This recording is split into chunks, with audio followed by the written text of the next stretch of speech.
Welcome back, Sebastian here. So today I want to talk about F1's rookie crop for the 2025 F1 season. Of course, pretty exciting fact that this year we have 6 full-time rookies joining Formula One. Of course, depending on the source and depending on what you think of Lawson's status as a rookie or not, that number might be 5, and again, if you don't include Behrman, might be 4. But fact of the matter is, for all 6 of those drivers, this is their first full season F1. So I'm going to be discussing all 6 of them today and kind of comparing them across, several different metrics. So first, starting off looking at the age of these 6 drivers. So Lawson is the oldest, 23 years of age, and then Doohan second, 22 years of age. You have two 20-year-olds on the grid, Hadjar and Bortoleto. Hadjar, I believe, 1 month older than Bortoleto. Hadjar was born in September, Bortoleto born in October. Second youngest driver of 6 is Behrman, who's 19, and the youngest, of course, is Kimi Antonelli. So interesting to see that you basically have a 5-year gap. I believe, if I can do my maths right, 5-year gap between Lawson and Antonelli. So of course that is going to be quite a big difference. Now, when you look at just single-seater experience, so not counting Formula One, but just all their cumulative experience driving single-seater cars, again, pretty similar picture forms. Lawson leads with a pretty hefty 237 races. That's almost an entire F1 career right there. But of course, that includes several very low-level, single-seater series in Australia and New Zealand as well. Second on the list, Jack Doohan, 195. Again, not a big surprise there. Third, Hadjar, 169. Fourth, Behrman, 151. And then a bit of a gap down to Antonelli and Bortoleto, 119 and 112. So a bit of a surprise that it's Bortoleto, not Antonelli, who's the lowest on this list. But Antonelli, in his Formula 4 days in particular, was doing multiple series a year. So doing that having that kind of program, very, very easy to have multiple have those races kind of stack up. Just for reference, for Verstappen, for example, when he joined Formula One, he had about 45 races of single-seater experience. He did Formula 3 Europe, and then he also did the Florida Winter Series, both in 2014, his only year in single-seaters. And for Bortoleto as well, I think for him, he only really did 1 series a year, whereas for some of these drivers, like I said, Antonelli, multiple years. Of course, just final point on this chart is that, I think the one really big glaring outlier when it comes to single-seater experience that's always mentioned is Kimi Räikkönen, who, of course, only had, I think, 20 Grand Prix or so. Oh, not Grand Prix, but he had 20 races of a single-seater experience before Sauber signed him for the 2001 F1 season. So Verstappen, Raikkonen showing really, on the extreme end of things, how few races of experience you can have before joining F1. And it shows, the drivers that we have coming in this year generally have a lot more experience driving these race cars.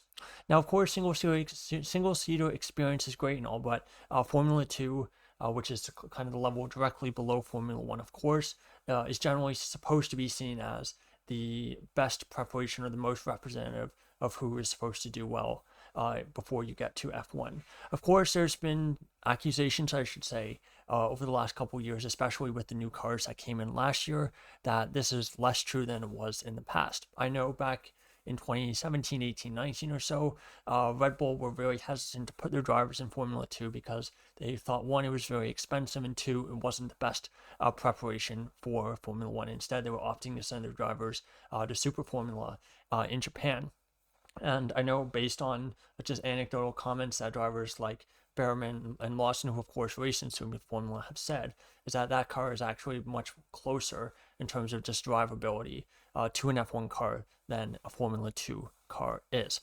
But nonetheless, I want to take a look at and compare their F2 performances. So taking a look at F2 performances in qualifying just for each driver's first season, because several of these drivers have only really done 1 season, like Bortoleto, Antonelli, again, both done 1 and done before they graduated to Formula 1.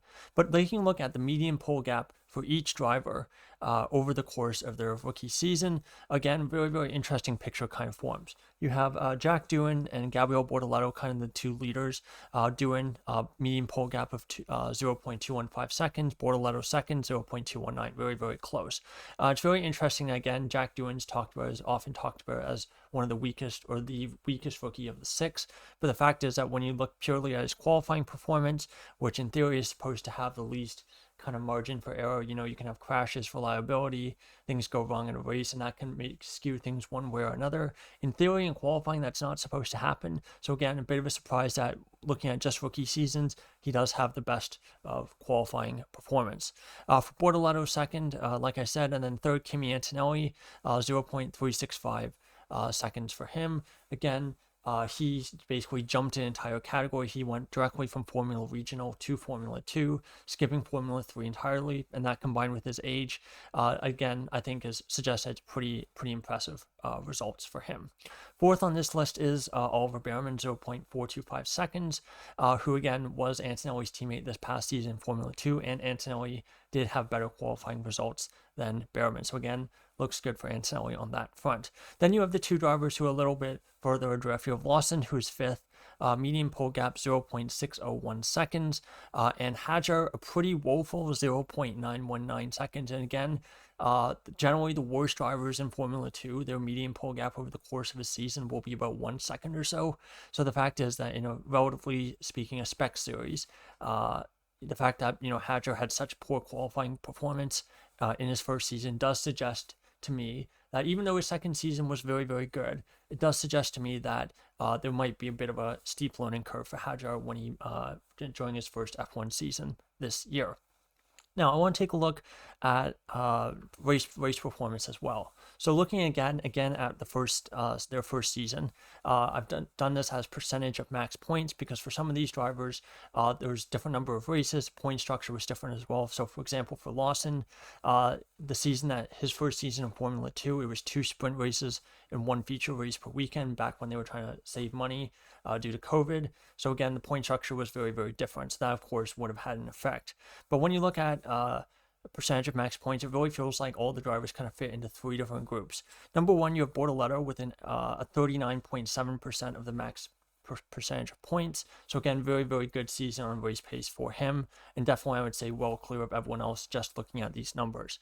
Number 2, you had Bearman 26.2, third Doohan 23.4, fourth Antonelli 22.6, and fifth Lawson with 20.5. I would say all those 4 drivers are pretty close to each other in terms of race day performance. Then 6 again is Hadjar with an 11.5, which is less than half of Lawson's total in fifth. So again, kind of shows that Hadjar really, really struggled that first year in Formula 2. Bortoleto very, very good across both seasons. And again, if you did it as kind of relative performance from qualifying to race, I would say Doohan generally had the biggest drop off from qualifying to race, given that he was first on the first list and only third on this list.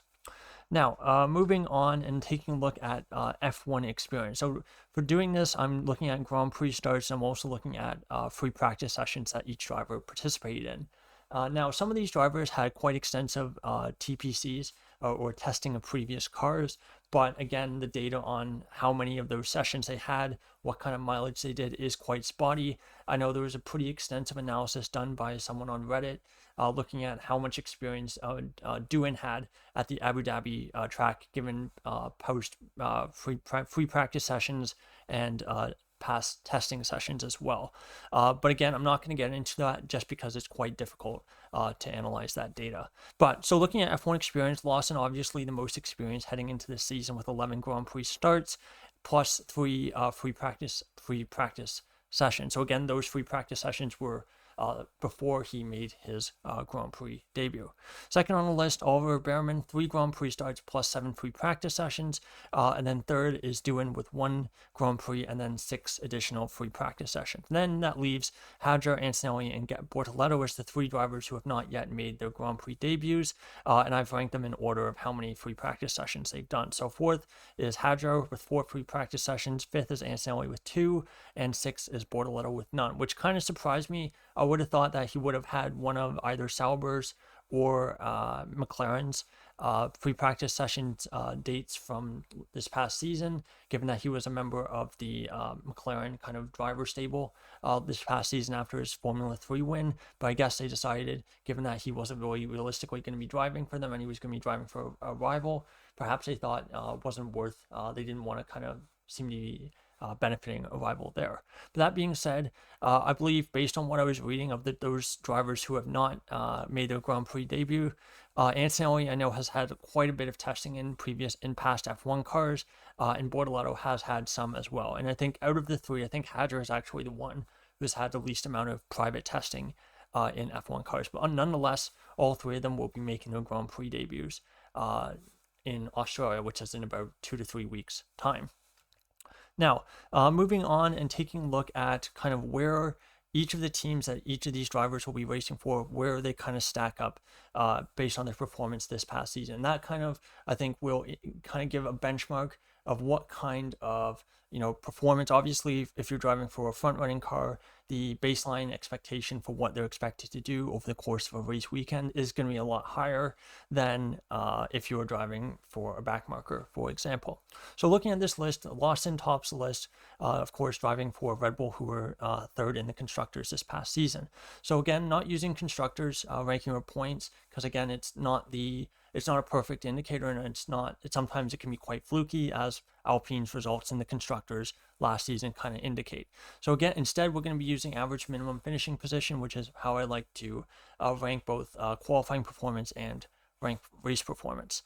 So for Lawson, average minimum finishing position 2.63. Second is Antonelli, 3.67. And then a pretty big gap down to Behrman in third, with of course driving for Haas, 9.38. Fourth is Doohan, driving for Alpine, of course, 9.88. Fifth is Hadjar, 10.25. And sixth is Bortoleto, of course, driving for Sauber, 13.67, pretty far off the back of the Hadjar in fifth. And again, the reason why I decided to include this in this discussion here is because I do think, again, like I said before, the kind of how good the car is that a driver is going to be driving will, of course, have a massive impact on what those expectations are for a Grand Prix weekend. And that kind of plays into the next slide that I want to talk about, and that is pressure. And I've decided to kind of rank all 6 of these rookies based on how much pressure I think is on them going into this season. So taking a look at the list, I think while, on the surface of it, it might be a bit strange to have Jack Doohan number 1, but I think the reality is he may be a driver that only has, 6 Grand Prix under his belt before he's basically kicked out. We know Franco Colapinto is in the team as a reserve driver. Alpine have been promoting him quite a bit. We know that, Flavio has openly talked about how Doohan only has a 5-race contract, talked about how, how exciting Colapinto is, and also the fact that one of Colapinto's Argentinian sponsors has basically entered some kind of partnership with Alpine before the season's even going. So I do think that there's going to be an incredible amount of pressure on Doohan, despite the fact that he's not going to be driving for, a front-running car. Now, second, I think, is Lawson. Pretty self-explanatory there. Red Bull, we know, is a massively high-pressure environment. Of course, being Max Verstappen's teammate is also very, very difficult as well. And the reality is that in Red Bull, if you can't swim, you sink, and they cut you pretty quickly, as, quite a few drivers have learned over Red Bull's time in F1. So I think, for example, if Lawson was having an absolute shocker of a season, just like they did with Gasly, I wouldn't be surprised if they replaced him with one of their 2 drivers at Racing Bulls, or even more crazily, perhaps they would consider replacing him with Arvid Lindblad, who hasn't even made his debut yet, but does have the necessary points for super license. So there is a possibility that the FIA could give Lindblad Red Bull Jr., one of probably the most highly touted Red Bull Jr. since Max Verstappen. And again, if the FIA were to grant him a super license, it would be possible for him to jump in mid-season. So I think just that is also kind of why I decided to put Hadjar in third. I do think there's going to be quite a bit of pressure on him, and it does kind of feel like he's made his F1 debut, not necessarily because of great performances by him, not saying he didn't have a good F2 season or anything, but because they needed someone in Racing Bulls after they kind of had to kick Perez out for how dreadful of his season, his 2024 season was. And then, of course, that leaves the other three drivers. So I think for Antonelli, kind of similar to Lawson, it's going to be a front-running team. There's going to be massive expectations. He's replacing Lewis Hamilton, the most successful car driver combination in F1 history, statistically speaking. So again, I think there's going to be a lot of pressure on Antonelli, and the fact as well that Toto Wolff has hyped him up so much, kind of, I think, to try to make himself look a little bit better. Then, of course, you have the other two drivers. Behrman fifth, I think, reasonably speaking, not a ton of pressure on him. I think he's signed for a multi-year deal, and again, he's driving for a midfield team, so it's not going to be, he's not going to be expected to get points every single weekend like Lawson and Antonelli will be. Again, also, unlike Hadjar, there isn't really any driver in the wings who's kind of really seen as a realistic possibility to replace him should he struggle. So I think realistically for Behrman, he's going to get at least 2 seasons in F1 to prove himself. And then after that, I think definitely expectations and pressure will mount. Similar situation with Bortoleto. Again, he's going to be driving, I think, the worst car of the 6 rookies. And of course, the fact is that he's reigning Formula 2 champion, reigning Formula 3 champion. And I think that will buy him a little bit more time than, for example, a Behrman or Hadjar. So I think that's why I think he has the least pressure on him. And again, the fact that he's driving a team that's so as anonymous as Sauber means that, again, there's going to be a lot less scrutiny, a lot less eyeballs on his performances. So that's kind of how I would rank each of these 6 drivers. Now, the final topic that I wanted to talk about in this video is just kind of looking at realistic expectations for what we can kind of assume long-term from these 6 drivers. I want to present an example of the 2010 F1 rookie class. So 2010, we had 3 new teams join the grid. We had HRT, we had Virgin, which later became Marussia, and then we had Lotus. Not the Lotus that Grosjean and Raikkonen raced in. This was a different Lotus.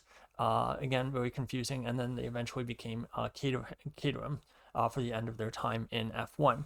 Of course, with 3 new teams in F1, that was, of course, an opportunity for a whole bunch of new rookies. So in 2010, we actually had 7 full-time rookies. One of those drivers had raced before, but had done quite a few Grand Prix before. But again, similar situation to Lawson. 2010 was his first season in F1. So those 7 rookies were Kamui Kobayashi driving for Sauber. He had done 2 races previously with Toyota, standing in for Timo Glock at the end of this previous season. Vitaly Petrov driving for Renault. Jaime Alguersuari, the driver who I mentioned, who had done half a season replacing Bourdais at the end of, for the second half of 2009. But again, 2010 was his first full season in F1. Also, you had Kroon Chantok driving for HRT, or I guess they were called Hispania Racing, I think, that year. Lucas Jurassi driving for Virgin, Bruno Senna driving for HRT, and Nico Hulkenberg driving for Williams. And again, if you look at the full careers of those drivers, again, one of them, Hulkenberg, is still racing in F1.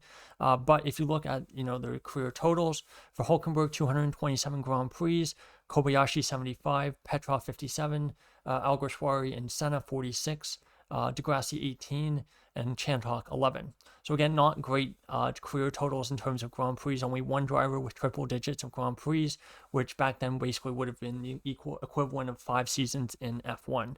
And of these 7 drivers, only 2 of them have podiums, one for Kobayashi, one for Petrov. No race wins, and of course, no championship. So just because you have a whole bunch of F1 rookies coming in all at the same time, again, there's no guarantees that all of them, or even in fact any of them, will go on to be all-time great drivers. Because realistically speaking, that usually just doesn't happen. For example, 2019, where you had Russell, Norris, Albon all coming in the same year, Giovinazzi as well. The fact that 3 of the 4 got podiums, 2 of them are race winners, and arguably 2 of the 5 best drivers on the grid, I think that's more the outlier rather than the norm.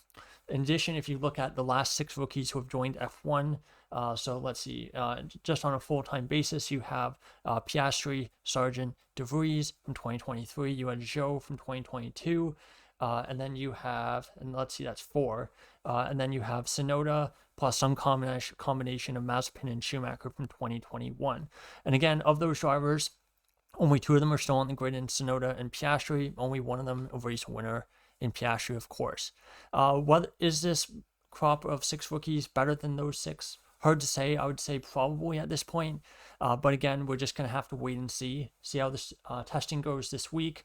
see how the season starts in a couple weeks' time. I think obviously for some of these drivers, I would say Antonelli, Bortoletto especially, they're probably the two drivers with the highest expectations on them going into their rookie seasons in terms of what they can potentially do over the course of their F1 careers. But again, I think we should just, enjoy the fact that we have 6 rookies. It should be very, very exciting. There'll be a lot to talk about, I'm sure. And again, I think there's going to be a lot of action as well, just because rookies are more likely to make mistakes than veteran drivers. So again, perhaps we might have more safety cars and this year, or at least for the start of this year. So there you go. There's my discussion of the 2025 F1 Rookie Cup. If you're interested in how I would rank the 6 rookies right now, you're going to have to wait for my 2025 F1 grid ranking, and that's going to be coming out in, I'd say, a week or 2 weeks time. It should come out, I think, sometime after testing, but well before the Australian Grand Prix. So anyway, if you're still watching at this point, thank you so much for watching. If you want to hear more, please like and subscribe. It really helps out. And with that, I'll be back in a couple of days' time, taking a look at the results from the first days of testing. So anyway, thank you again so much for watching, and goodbye.